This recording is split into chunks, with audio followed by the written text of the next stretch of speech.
আসসালামু আলাইকুম। জাতীয় বিশ্ববিদ্যালয়ের শিক্ষার্থীরা সকলে কেমন আছে? আশা করি খুবই ভালো আছো।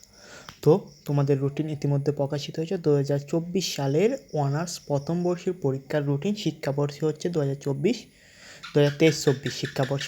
তো রাষ্ট্রবিজ্ঞান বিভাগ, আজকে তোমাদের রাষ্ট্রবিজ্ঞান বিভাগের রুটিনটা দিয়ে দেবো। এভাবে তোমাদের প্রত্যেকটা বিষয়ের রুটিন এখানে দেওয়া হবে। তোমরা চাইলে চ্যানেলটা সাবস্ক্রাইব করে রাখতে পারো এবং ভিডিওটা শেয়ার করে দাও। তো সময় 4 ঘন্টা, পরীক্ষা শুরু দুপুর 1:30 থেকে, মানে তোমাদের 1:30 থেকে পরীক্ষা শুরু। তারিখ ও বার, বিষয় এবং বিষয় কোড সকল কিছু আমি বলে দিচ্ছি। তো রাষ্ট্রবিজ্ঞান বিভাগের রুটিন। তারিখ 24 তারিখ 8 মাস 2025 রবিবার, স্বাধীন বাংলাদেশের অভ্যুদয়ের ইতিহাস, বিষয় কোড 211501। তো আরেকটা পরীক্ষা 28 তারিখ 8 মাস 2025 রোজ বৃহস্পতিবার, রাজনৈতিক প্রতিষ্ঠান ও সংগঠন। এটার বিষয় কোড হচ্ছে 211901। তো আরেকটা 31 তারিখ 8 মাস 2025 রোজ রবিবার, এটা হচ্ছে পাশ্চাত্যের রাষ্ট্রচিন্তা, এটা হচ্ছে 2111 এবং 903।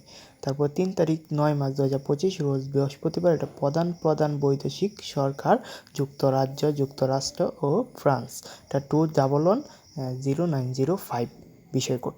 তো আরেকটা 7 তারিখ 9 মাস 2025 রোজ রবিবার, এটা হচ্ছে লোক প্রশাসন পরিস্থিতি, এটা 211901। তারপর 17 তারিখ 9 মাস 2025 রোজ বৃহস্পতিবার, সমাজকর্ম পরিচিতি নন মেজর, এটার বিষয় কোড 2111। তো 21 তারিখ 9 মাস 2025 রোজ রবিবার, সমাজবিজ্ঞান পরিচিতি নন মেজর। তারপরে 23 তারিখ 9 মাস 2025, এটা হচ্ছে অর্থনীতির মূলনীতি নন মেজর, এটার বিষয় কোড হচ্ছে 212209। তো এই ছিল রাষ্ট্রবিজ্ঞানের রুটিন। আশা করি সকলে বুঝতে পেরেছো এবং সবাই চ্যানেলটা সাবস্ক্রাইব করে দাও।